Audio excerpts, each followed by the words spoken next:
ఓం నమః శివాయ. ఓం నమో నారాయణాయ.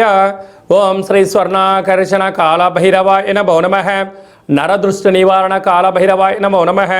ఓం కాళకాలాయ విద్మహే కాళాతీతాయ ధీమహి తన్నో శ్రీ స్వర్ణాకర్షణ కాళభైరవ ప్రచోదయాతు. హరి ఓం. మా ఛానల్కి స్వాగతం. చూస్తున్న వీక్షకులకు ప్రేక్షకులకు ప్రియ కాళభైరవ భగవద్బంధుకి స్వాగతం పలుకుతూ మమ్మల్ని ఎంతగానో ఆదరిస్తూ ఉండబడినటువంటి ప్రియ సోదరీ మండలకు అందరికీ కూడా వసంత పంచమి మాఘ పంచమి సాక్షాత్ మహాసరస్వతీదేవి అమ్మవారి యొక్క ఆశీస్సులు అందరిపైన ఉండాలని, అందరినీ విద్యావేత్తలుగా, జ్ఞానవంతులుగా, గుణవంతులుగా, సంపన్నవంతులుగా అమ్మవారి యొక్క ఆశీస్సులు ప్రసాదించాలని కోరుకుందాం. 1వ తారీఖు 2వ నెల 2024 నుండి 15/2/2024 వరకు పుట్టినటువంటి వారందరికీ కూడా ముందస్తుగా జన్మదిన శుభాకాంక్షలు. గతంలో వివాహం చేసుకున్న వారికి వివాహ వార్షికోత్సవ శుభాకాంక్షలు. ద్వాదశ రాశుల్లో గ్రహ గమనాల్ని ఒకసారి వీక్షింపచేద్దాం. మేషరాశిలో గురువు, కన్యరాశిలో కేతు సంచార స్థితి, ధనుసు రాశిలో కుజుడు బుధుడు శుక్ర సంచార స్థితి, మకర రాశిలో రవి సంచార స్థితి, కుంభరాశిలో శనిచర స్వామి స్వక్షేత్ర సంచార స్థితి, మీనరాశిలో రాహు సంచార స్థితితో ద్వాదశ రాశుల్లో గ్రహ గమనాలు ఈ విధంగా ఉన్నాయి. 6వ తారీఖున కుజుడు మకర రాశిలోకి ప్రవేశం, 12వ తారీఖున శుక్రుడు మకర రాశిలోకి ప్రవేశం, 14వ తారీఖున రవి భగవానుడు ఏడాది తర్వాత కుంభరాశిలోకి సంచార స్థితి, అక్కడే ఉండబడినటువంటి శనితో కలిపి రవి సంచార స్థితి ఉంటుంది. కనుక ద్వాదశ రాశిలో గ్రహ గమనాల్ని అనుసరిస్తూ ఈ యొక్క పక్షం రోజుల్లో ఎలా ఉండబోతుందో సవివరంగా సంపూర్ణంగా తెలుసుకుందాం.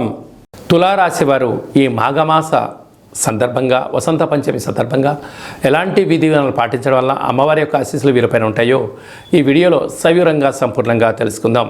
తులారాశిలో ఏ నక్షత్రాలు వస్తనగా చిత్తా నక్షత్రంలోని 3వ పాదం, 4వ పాదం, స్వాతి నక్షత్రంలోని 4 పాదాలు, విశాఖ నక్షత్రంలోని 1, 2, 3 పాదములు కలిపితే తులారాశి అవ్వడం జరుగుతుంది. చాలామందికి పుట్టినటువంటి కాల సమయంలో డేటా బర్తులు లేనటువంటి ఏకైక కారణం వల్ల పేరు యొక్క మొదటి అక్షరాన్ని అనుసరిస్తూ ఆ రాశిని తెలుసుకునే ప్రయత్నం అవుతుంది. అవి ఏ అక్షరం ఒకసారి పరిశీలన చేద్దాం. రా, రీ, శ్రీ, రు, రే, రో, తా, తి, తు, తే అక్షరాల వరకు తులారాశి జాతకులే. తులారాశికి అధిపతి శుక్రుడు. వీరికి తృతీయంలో కుజశుక్ర సంచార స్థితి ఉండడం వలన అన్నదమ్ములతో, అక్కాచెల్లెలతో, బంధువులతో, మిత్రులతో, సన్నిహితులతో మానవ సంబంధాలు కానీ చూడండి.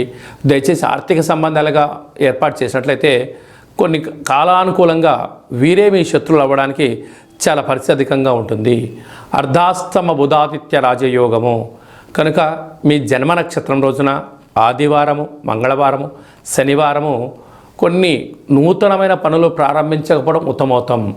జల, వాయు, భూతత్వ ఆయుధాలతో దయచేసి చెలగాట మాడవద్దు. బుధాదిత్య రాజయోగ కారణం వలన ప్రభుత్వ అధికారులతో సఖ్యత చాలా అవసరం. లేకపోతే పోలీస్ గొడవలు, కోర్టు సమస్యలు, వాహన ప్రమాదాలు పొంచి ఉన్నాయి. తస్మాత్ జాగ్రత్త. సంతాన స్థానంలో శని సంచార స్థితి ఉండడం వలన తల్లిదండ్రులు, పిల్లలు, అభివృద్ధి, కెరియర్ అద్భుతమైన విజయానికి కేంద్ర బిందువులు అవుతారు. 6వ స్థానంలో రాహు సంచార స్థితి ఉండడం వలన దయచేసి అప్పులు ఇవ్వద్దు, అప్పులు తెచ్చుకోవద్దు. 7వ స్థానంలో దేవగురు బృహస్పతి సంచారించడం వలన వివాహ ప్రయత్నాలు కలిసి రావడం, విదేశాలకి వెళ్ళాలనే యోగం కలగడం, చదువులు, వ్యాపార సంస్థల్లో అద్భుతమైనటువంటి పరిస్థితి మీ సొంతం కాబోతుంది. వ్యయంలో కేతు సంచార స్థితి ఉండడం వలన చిన్న చిన్న విషయాలకు ఆందోళన, వాహన ప్రమాదాలు, అనైతికతము, గొడవలు, అనేక రకాల ఇబ్బందులు పొంచి ఉన్నాయి. తస్మాత్ జాగ్రత్త. అలాగే సాఫ్ట్వేర్ రంగం వారు, హార్డ్వేర్ రంగం వారు, వ్యవసాయ సోదరిమణులు, గృహ భవన నిర్మాణ కార్యక్రమం చేసేంత వారికి స్వల్పమైన ఆటంకాలు ఉండను. ధర్మ మార్గంగా ఉండడం వలన ఆ ధర్మమే మిమ్మల్ని కాపాడుతుందని చెప్పి గమనించాలి. ఫిబ్రవరి మాసంలో ప్రథమార్థంలో ముఖ్యమైనటువంటి పండుగల గురించి క్లుప్తంగా సవివరంగా సంపూర్ణంగా తెలుసుకుందాం. 3వ తారీఖున బహుళాష్టమి విశాఖ నక్షత్రము శనివారం సందర్భంగా, అలాగనే 9వ తారీఖు 2వ నెల 2024 పుష్యమాస అమావాస్య కళౌ వెంకటనాయక అనే వెంకటేశ్వర స్వామి యొక్క జన్మ నక్షత్రం అవ్వడం వలన శ్రీ క్షేత్రపాలక కాళభైరవ స్వామి వారి యొక్క పూజ, అర్చన, కాలభైరవ అష్టకం చదవడం వినడం యోగదాయకం అని చెప్పి గమనించగలగాలి. ఒక్కొక్క మాసంలో ఒక్కొక్క కాలభైరవుడు ఉంటాడు కనుక ఈ పుష్యమాసంలో శ్రీ క్షేత్రపాలక కాళభైరవ స్వామిని స్మరించడం, ధ్యానించడం, ఆరాధించడం, కాలభైరవ అష్టకాన్ని వినడం వలన, అంటే ప్రతి ఇంట్లో ఒక పెద్ద ఆయన ఉంటాడు, ఆయన రక్షణ బాగుంటేనే ఇంట్లో వాళ్ళందరూ బాగుంటారు కనుక మనము మన కుటుంబ సభ్యులందరం కూడా క్షేమంగా లాభంగా ఆయురారోగ్యాలుగా ఉండగలగాలి అన్నట్లయితే శ్రీ క్షేత్రపాలక స్వామి వారి యొక్క స్మరణ, ఇంట్లో కూష్మాండ దీపము, కాళభైరవ స్వామి యొక్క సౌభాగ్య ముడుపును కట్టుకొని చేయడం వలన సర్వత్రా శుభం కలుగుతుంది. అలాగా మీకు ఇంట్లో చేసుకోలేనటువంటి వసతి లేనటువంటి వారందరూ ఈ కింది నెంబరు సంప్రదించినట్లయితే, మీ గోత్రనామాలు పంపించినట్లయితే మీకు వీడియో కాల్ ద్వారా మన యొక్క నరదృష్టి నివారణ కాళభైరవ స్వామి యొక్క దేవాలయంలో అర్చన, అభిషేకము, కూష్మాండ దీపము, హోమ కార్యక్రమంలో చేయించి స్వామి యొక్క ప్రసాదాన్ని మీకు కొరియర్ ద్వారా ఇంటికి పంపించడం కూడా జరుగుతుంది. అలాగనే మనకు 10వ తారీఖు నుంచి ఫిబ్రవరి 10వ తారీఖు నుంచి మాఘమాసం ప్రారంభము. శాస్త్రాల్లో మనకి ఏమని చెప్పారయ్యా అంటే ఆమాకావై ఆషాఢ, కార్తీక, మాఘ, వైశాఖ మాసములు అద్భుతమైనటువంటి ఆధ్యాత్మిక చింతనకు మంచి మాసాలు అని చెప్పడం జరుగుతుంది. కనుక మాఘమాసంలో పరమేశ్వరుడి యొక్క స్మరణ, స్వామివారి యొక్క దర్శనం, అభిషేకం వలన యోగం కలుగుతుందని చెప్పి గమనించగలగాలి. 14వ తారీఖున మాఘశుద్ధ పంచమి, మాఘ పంచమి, సాక్షాత్క మహాసరస్వతీదేవి అమ్మవారు భూమండలంలో ఉండబడినటువంటి అందరికీ వాక్కును ప్రసాదించేటువంటి స్వామివారు కనుక అందరికీ విద్యా వినయ సంపన్నం అంటారు. విద్య ద్వారా వినయం, వినయం ద్వారా ఉద్యోగం, ఉద్యోగం ద్వారా ధనం, ఆ ధనం దుర్వినియోగం కాకుండా సద్వినియోగం ఎలా పరుచుకోగాలో మనకు సరస్వతి మాత ఆశీస్సులతో ఉండడం జరుగుతుంది. అందుకే మనము 3వ సంవత్సరం చిన్నపిల్లలకు పడగానే మొట్టమొదటి అక్షరాభ్యాసం ఎప్పుడు చేయించాలి అని చెప్పి అనేక మంది తల్లిదండ్రులు ఎదురు చూస్తూ ఉంటారు. ఆ రోజు మీ యొక్క చిన్నపిల్లలని సరస్వతి మాత దేవాలయానికి తీసుకొని వెళ్ళి అక్షరాభ్యాసం ఓం నమ శివాయ సిద్ధం నమమ అనేటువంటి మంత్రంతో సరస్వతి మాత పూజ చేయించి వ్రాయించడం, అలాగనే చదువుతూ ఉండబడిన విద్యార్థులందరూ కూడా బుక్స్లు, పెన్నులు, స్లేట్స్, ల్యాప్టాప్స్ ఈ ప్రస్తుత కాలమాన ప్రకారంగా ఆధునికంగా చదువుకునే ఏ వస్తువులైనా కూడా అమ్మవారి దగ్గర పెట్టి పూజ చేసి లేదంటే ఆ కుంకుమను తీసుకొని వచ్చి పూజ చేసుకోవడం వలన సంగీతము, సాహిత్యము, నృత్యము అనేక కార్యక్రమాల్లో విజయానికి అమ్మవారి యొక్క ఆశీస్సులు ఉంటాయని చెప్పి గమనించగలగాలి. ఆ రోజు వీలైనంత వరకు కూడా మనకు తెలుపు రంగు వస్త్రాలు ధరింపచేయడము, చక్కెర పొంగలి లాంటివి, పాయసంతో కూడుకున్నటువంటి దద్దోజనం లాంటివి నైవేద్యం అమ్మవారికి పెట్టి 10 మంది భక్తులకు ప్రసాదం పంచడం వలన అమ్మవారి యొక్క కృప కటాక్ష వీక్షణలు మన అందరిపైన ప్రసరిస్తాయని చెప్పి గమనించాలి. కనుక అదే కాకుండా ఈ యొక్క ఫిబ్రవరి నెలలో ఈ ప్రథమార్థం అంతనూ కూడా అద్భుతమైన విజయం ఇంకనూ సాధించగలగాలి అన్నట్లయితే ఈ యొక్క పాత్ర కంచు పాత్ర అంటారు. స్వర్ణాకర్షణ కాళభైరవ స్వామి వారి యొక్క అక్షయ పాత్ర. అక్షయము అనగా నశించబడినటువంటిది. కాళభైరవుడు అనగా కాలాన్ని శాసింపజేసే శక్తి కేవలం కాళభైరవుడికి మాత్రమే ఉంటుంది. కాళభైరవ స్వామి వారు కాశీక్షేత్రంలో ఉండడము, కాశీక్షేత్రానికి క్షేత్రపాలకుడుగా ఉండడం జరుగుతుంది. అలాగే ఉజ్జయిని క్షేత్రంలో కూడా అక్కడ ప్రాంతానికంతుడు ఆయనే తిరుగులేని చక్రవర్తి. అలాంటి ఆ కాళభైరవ స్వామి స్మరణ, ధ్యానము, అలాగే ఈ అక్షయ పాత్ర మన గృహంలో ఉంచుకొని ప్రతిరోజు ఉదయము సాయంత్రము మీరు పూజా కార్యక్రమం ముగించుకున్న తర్వాత 2 అగరబత్తులను తిప్పి ఈ యొక్క కర్ర సహాయం ద్వారా వీటిని ఇలా చిన్నగా శబ్దం చేసినట్లయితే ఓంకార శబ్దం రావడం జరుగుతుంది. అలాగా ఈ ఓంకార శబ్దాన్ని ఎలా సృష్టించాలి అన్నట్లయితే మనము గృహంలో ఇసురాయిని ఎలా తిప్పుతామో అలా చిన్నగా ఇక్కడ తిప్పగలిగినట్లయితే ఓంకార శబ్దం రావడం జరుగుతుంది.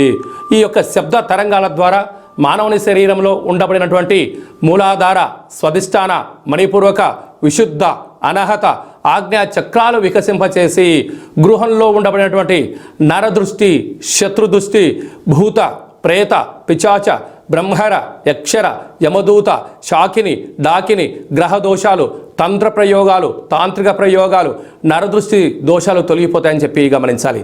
మరొక్కసారి శబ్దం చేసే ప్రయత్నం చేద్దాం.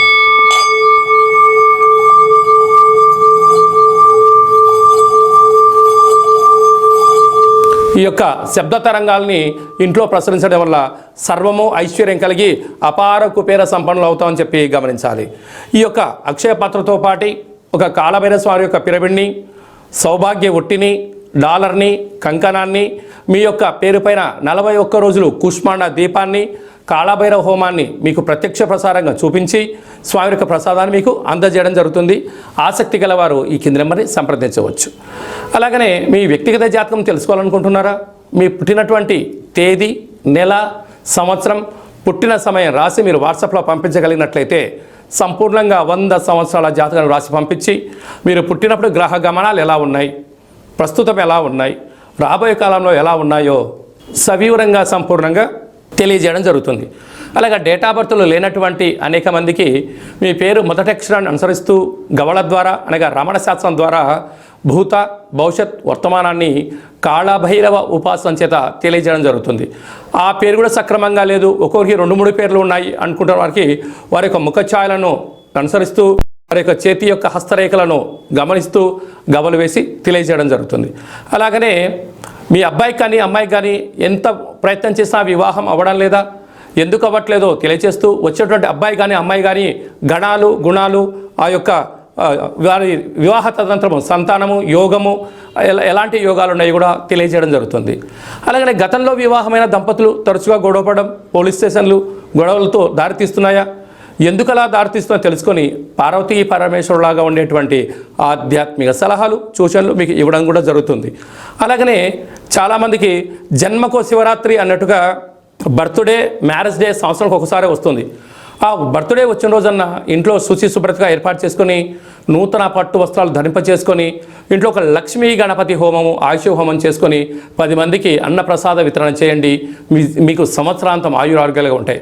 అలా కుదరలేనటువంటి పక్షంలో మన యొక్క దేవాలయంలో 12 జ్యోతిర్లింగేశ్వర స్వామివారికి, సహస్ర నర్మదా శివలింగేశ్వర స్వామివారికి, శ్రీ కాళీ సమేత నరదృష్టి నివారణ కాళభైరవ స్వామికి మీ పేరుపైన అర్చన, అభిషేక, హోమ కార్యక్రమాలు చేయించి మీకు ప్రసాదం కూడా అందజేయడం జరుగుతుంది.